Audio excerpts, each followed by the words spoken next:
Hello, Morehouse.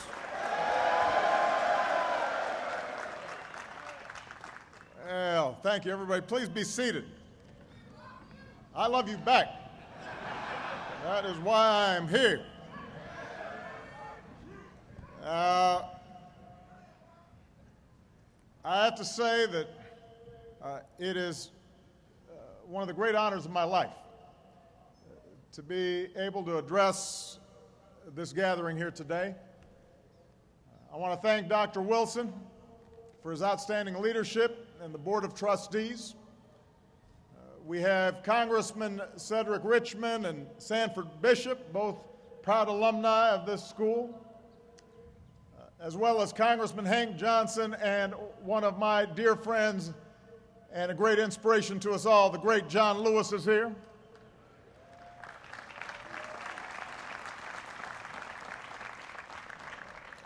We have your outstanding mayor, Mr. Kasim Reed, in the house. To all the members of the Morehouse family, and most of all, congratulations to this distinguished group of Morehouse men, the class of 2013.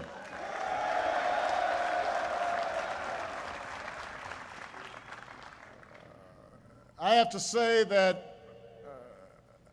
it's a little hard to follow, not Dr. Wilson, but a skinny guy with a funny name. Besiga Tadella. He's going to be doing something. I also have to say that you all are going to get wet. And I'd be out there with you if I could. But Secret Service gets nervous. So I'm going to have to stay here dry. But know that I'm there with you in spirit. Some of you are graduating summa cum laude. Some of you are graduating magna cum laude. I know some of you are just graduating thank you laude.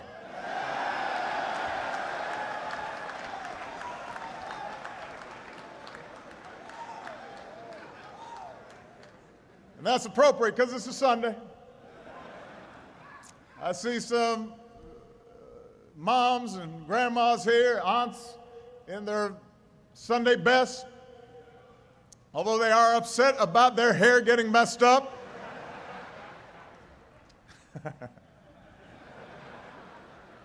Michelle would not be sitting in the ring.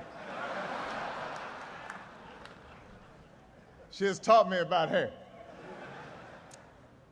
I want to congratulate all of you, the parents, the grandparents, the brothers and sisters, the family and friends who supported these young men in so many ways. This is your day as well.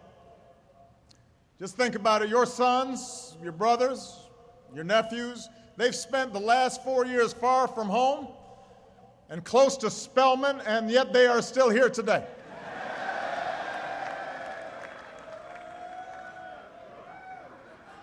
So you've done something right. Graduates, give a big round of applause to your family for everything that they've done for you.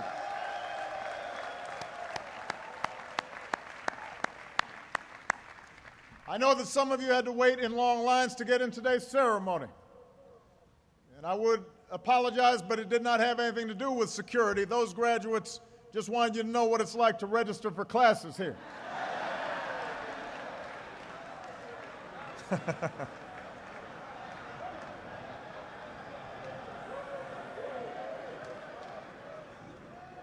And this time of year brings a different kind of stress. Every senior stopping by Gloucester Hall over the past week, making sure your name was actually on the list of students who met all the graduation requirements. If it wasn't on the list, you had to figure out why. Was it that library book you lent to that trifling roommate who didn't return it? Was it Dr. Johnson's policy class? Did you get enough Crown Forum credits? On that last point, I'm going to exercise my power as president to declare this speech sufficient. Crown forum credits for any otherwise eligible student to graduate. That is my graduation gift to you.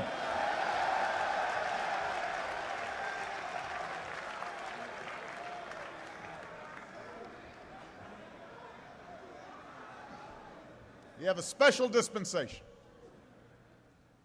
Now, graduates, I am humbled to stand here with all of you as an honorary Morehouse man.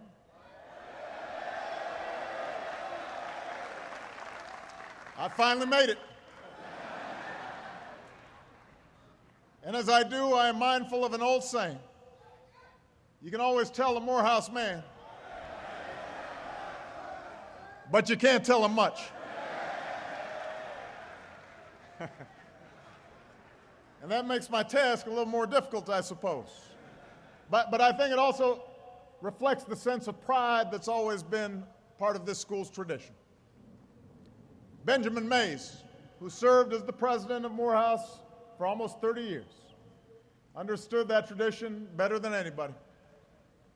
He said, and I quote, "It will not be sufficient for Morehouse College, for any college for that matter, to produce clever graduates, but rather honest men, men who can be trusted in public and private life, men who are sensitive to the wrongs, the sufferings, and the injustices of society, and who are willing to accept responsibility for correcting those ills." It was that mission, not just to educate men, but to cultivate good men, strong men, upright men, that brought community leaders together just 2 years after the end of the Civil War. They assembled a list of 37 men, freed blacks and freed slaves, who would make up the first prospective class of what later became Morehouse College.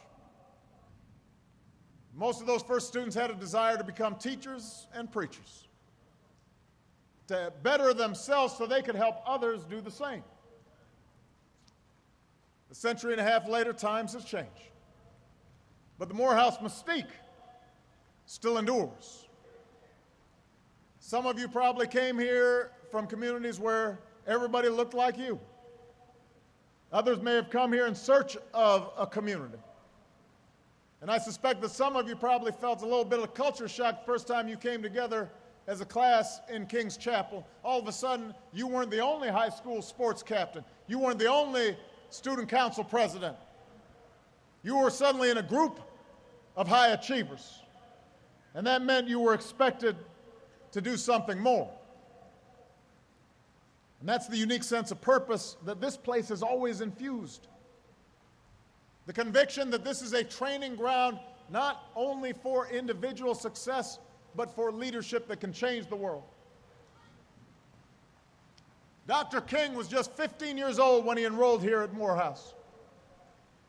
He was an unknown, undersized, unassuming young freshman who lived at home with his parents. And I think it's fair to say he wasn't the coolest kid on campus.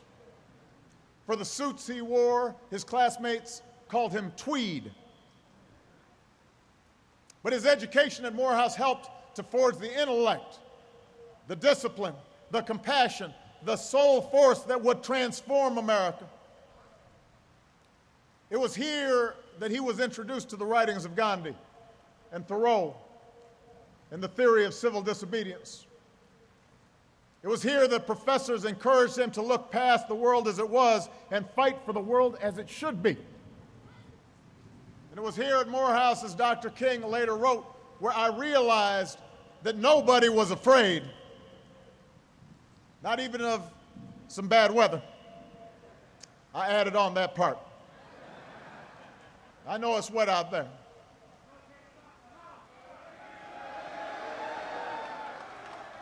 But Dr. Wilson told me y'all had a choice and decided to do it out here anyway. That's a Morehouse man talking. Now think about it. For black men in the 40s and the 50s, the threat of violence the constant humiliations, large and small, the uncertainty that you could support a family, the gnawing doubts born of a Jim Crow culture that told you every day that somehow you were inferior, the temptation to shrink from the world, to accept your place, to avoid risks, to be afraid. That temptation was necessarily strong. And yet here, under the tutelage of men like Dr. Mays, young Martin learned to be unafraid. And he in turn taught others to be unafraid. And over time, he taught a nation to be unafraid.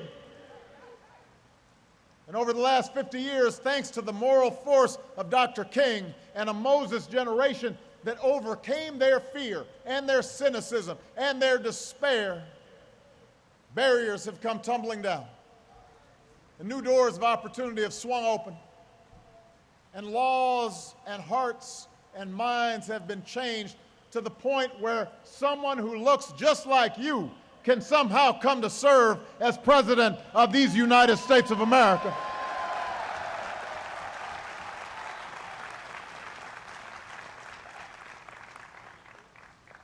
So the history we share should give you hope. The future we share should give you hope.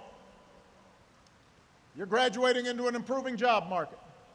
You're living in a time when advances in technology and communication put at your fingertips. Your generation is uniquely poised for success unlike any generation of African Americans that came before it. But that doesn't mean we don't have work. Because if we're honest with ourselves, we know that too few of our brothers have the opportunities that you've had here at Morehouse. In troubled neighborhoods all across this country, many of them heavily African American. Too few of our citizens have role models to guide them. Communities just a couple of miles from my house in Chicago. Communities just a couple of miles from here. There are places where jobs are still too scarce and wages are still too low, where schools are underfunded and violence is pervasive, where too many of our young men spend their youth not behind a desk in a classroom, but hanging out on the streets or brooding behind a jail cell. My job as president is to advocate for policies that generate more opportunity for everybody, policies that strengthen the middle class and give more people the chance to climb their way into the middle class, policies that create more good jobs and reduce poverty and educate more children and give more families the security of health care and protect more of our children from the horrors of gun violence.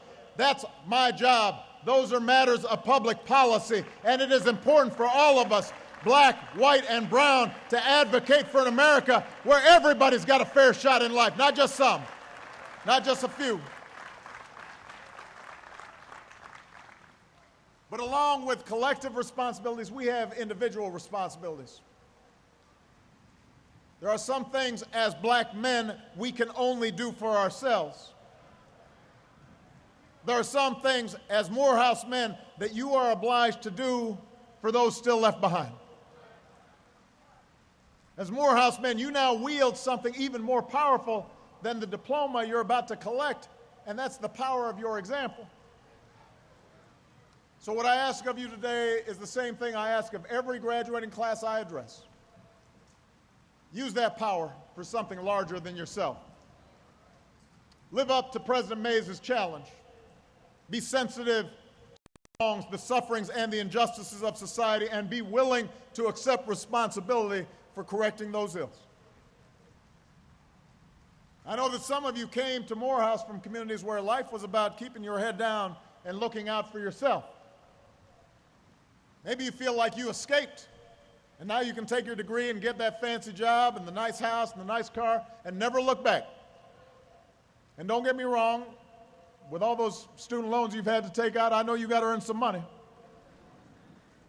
With the doors open to you that your parents and grandparents could not even imagine, no one expects you to take a vow of poverty. But I will say it betrays a poverty of ambition if all you think about is what goods you can buy instead of what good you can do.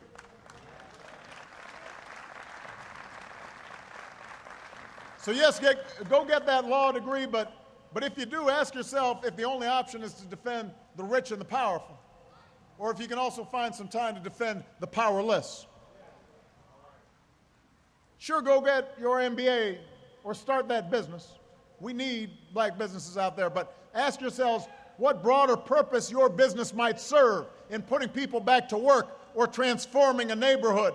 The most successful CEOs I know didn't start out intent just on making money. Rather, they had a vision of how their product or service would change things, and the money followed. Some of you may be headed to medical school to become doctors, but make sure you heal folks in underserved communities who really need it too. For generations, certain groups in this country, especially African Americans, have been desperate in need of access to quality, affordable health care.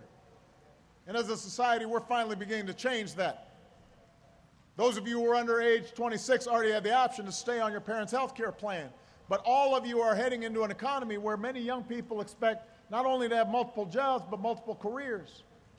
So starting October 1st, because of the Affordable Care Act, otherwise known as Obamacare, you'll be able to shop for a quality, affordable plan that's yours and travels with you, a plan that will ensure not only your health, but your dreams if you are sick or go get an accident. But we're going to need some doctors to make sure it works too. We've got to make sure everybody has good health in this country. It's not just good for you, it's good for this country. So you're going to have to spread the word to your fellow young people. Which brings me to a second point. Just as Morehouse has taught you to expect more of yourselves, inspire those who look up to you to expect more of themselves. We know that too many young men in our community continue to make bad choices. And I have to say, growing up, I made quite a few myself. Sometimes I wrote off my own failings as just another example of the world trying to keep a black man down. I had a tendency sometimes to make excuses for me not doing the right thing. But one of the things that all of you have learned over the last 4 years is there's no longer any room for excuses.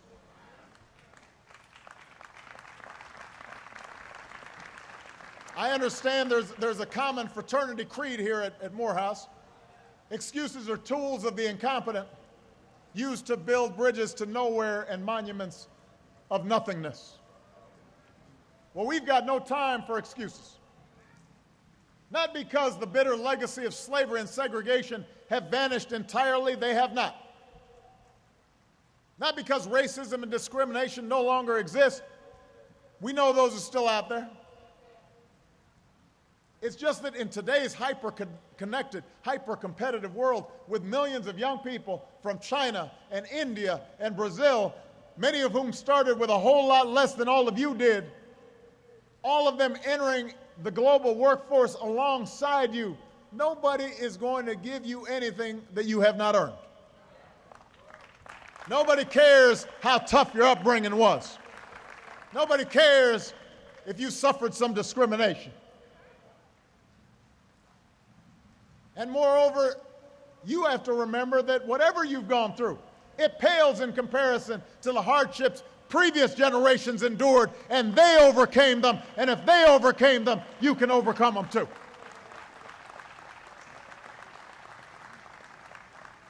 You now hail from a lineage and legacy of immeasurably strong men, men who bore tremendous burdens and still laid the stones for the path on which we now walk.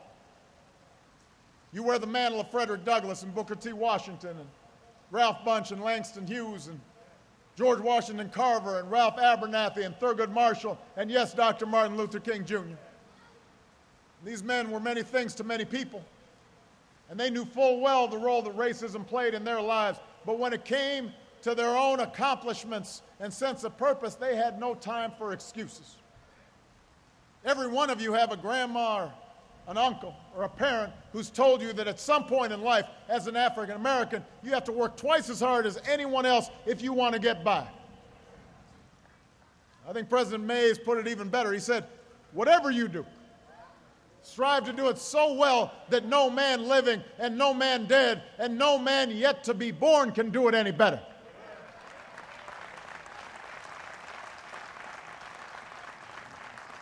And I promise you what was needed in Dr. May's time, that spirit of excellence and hard work and dedication and no excuses, is needed now more than ever. If you think you can just get over in this economy just because you have a Morehouse degree, you're in for a rude awakening. But if you stay hungry, if you keep hustling, if you keep on your grind and get other folks to do the same, nobody can stop you. And when I talk about pursuing excellence and setting an example, I'm not just talking about in your professional life. One of today's graduates, Frederick Anderson. Where's Frederick? Frederick right here. I know it's raining, but I'm going to tell about Frederick. Frederick started his college career in Ohio only to find out that his high school sweetheart back in Georgia was pregnant. So he came back and enrolled in Morehouse to be closer to her. Pretty soon, helping raise a newborn and working night shifts became too much, so he started taking business classes at a technical college instead, doing everything from delivering newspapers to buffing hospital floors to support his family. And then he enrolled at Morehouse a second time. But even with a job, he couldn't keep up with the cost of tuition. So after getting his degree from that technical school, this father of three decided to come back to Morehouse for a third time. As Frederick says, God has a plan for my life, and he's not done with me yet. And today, Frederick is a family man and a working man and a Morehouse man. And that's what I'm asking all of you to do. Keep setting an example for what it means to be a man.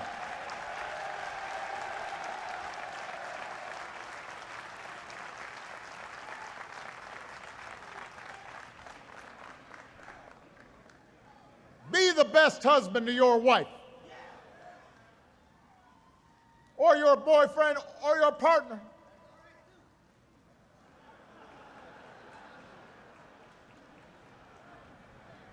Be the best father you can be to your children, because nothing's more important. I was raised by a heroic single mom, wonderful grandparents, made incredible sacrifices for me. And I know there are moms and grandparents here today who did the same thing for all of you. But I sure wish I had had a father who was not only present, but involved. Didn't know my dad. And so my whole life, I've tried to be for Michelle and my girls what my father was not for my mother and me. I want to break that cycle where a father's not at home, where a father's not helping to raise that son or daughter. I want to be a better father, a better husband, a better man. It's hard work that demands your constant attention and frequent sacrifice. And I promise you, Michelle will tell you I'm not perfect. She's got a long list of my imperfections. Even now, I'm still practicing, I'm still learning, still getting corrected in terms of how to be a fine husband and a good father. But I will tell you this, everything else is unfulfilled if we fail at family, if we fail at that responsibility. I know that when I am on my deathbed someday, I will not be thinking about any particular legislation I passed. I will not be thinking about a policy I promoted. I will not be thinking about the speech I gave. I will not be thinking about the Nobel Prize I received. I will be thinking about that walk I took with my daughters. I'll be thinking about a lazy afternoon with my wife. I'll be thinking about sitting around the dinner table and seeing them happy and healthy and knowing that they were loved. And I'll be thinking about whether I did right by all of them. So be a good role model. Set a good example for that young brother coming up. If you know somebody who's not on point, go back and bring that brother along. Those who've been left behind, who haven't had the same opportunities as we have, they need to hear from you. You've got to be engaged on the barbershop. on the basketball court, at church.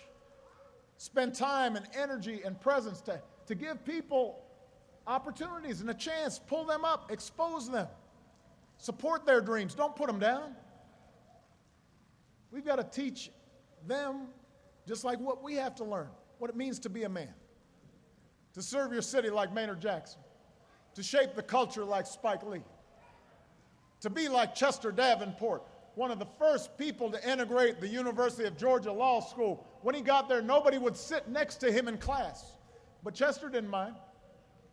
Later on, he said, it was the right thing for me to do. Someone needed to be the first, and today Chester is here celebrating his 50th reunion. Where's Chester Davenport? He's here.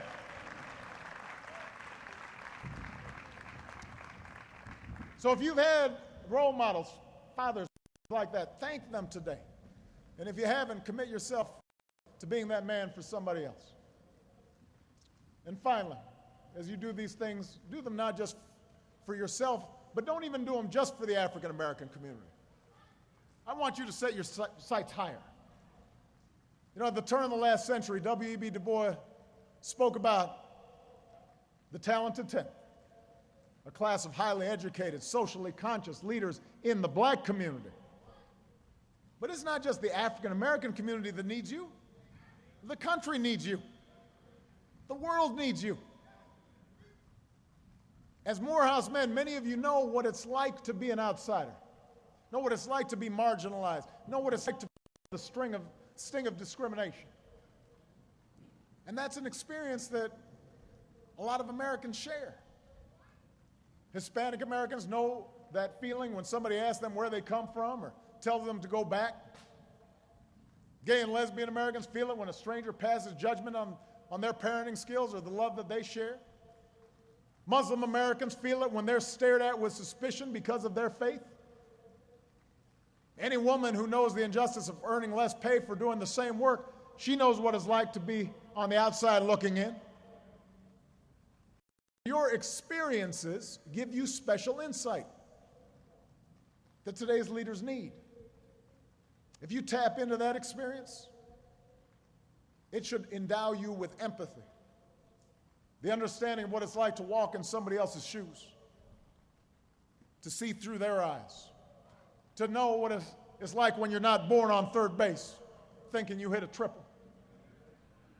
It should give you the ability to connect. It should give you a sense of compassion and what it means to overcome barriers.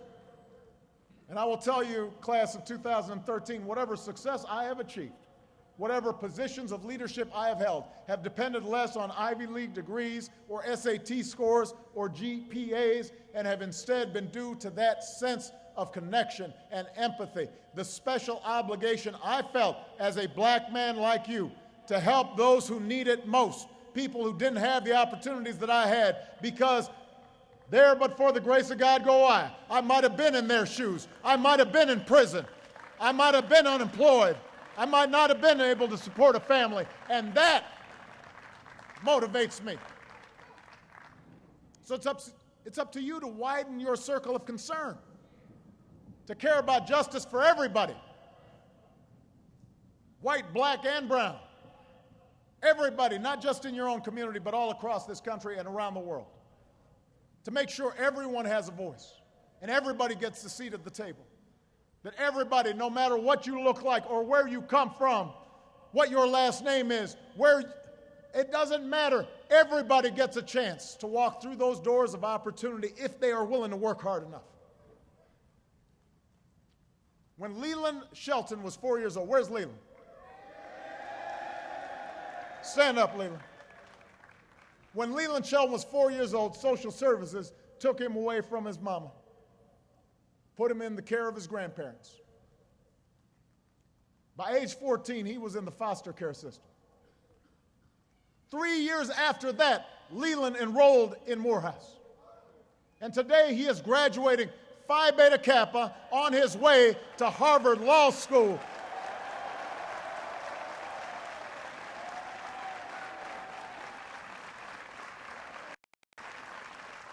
But he's not stopping there. As a member of the National Foster Care Youth and Alumni Policy Council, he plans to use his law degree to make sure kids like him don't fall through the cracks. And it won't matter whether they're black kids or brown kids or white kids or Native American kids, because he'll understand what they're going through, and he'll be fighting for them. He'll be in their corner. That's leadership. That's a Morehouse man right there. That's what we've come to expect from you, Morehouse, a legacy of leaders, not just in our black community, but for the entire American community. To recognize the burdens you carry with you, but to resist the temptation to use them as excuses. To transform the way we think about manhood and set higher standards for ourselves and for others. To be successful, but also to understand that each of us has responsibilities, not just to ourselves, but to one another and to future generations. Men who refuse to be afraid. Men who refuse to be afraid. Members of the class of 2013, you are heirs to a great legacy. You have within you that same courage and that same strength, the same resolve as the men who came before you. That's what being a Morehouse man is all about. That's what being an American is all about. Success may not come quickly or easily, but if you strive to do what's right, if you work harder and dream bigger, if you set an example in your own lives and do your part to help meet the challenges of our times, then I'm confident that together we will continue the never-ending task of perfecting our union. Congratulations, class of 2013. God bless you. God bless Morehouse, and God bless the United States of America.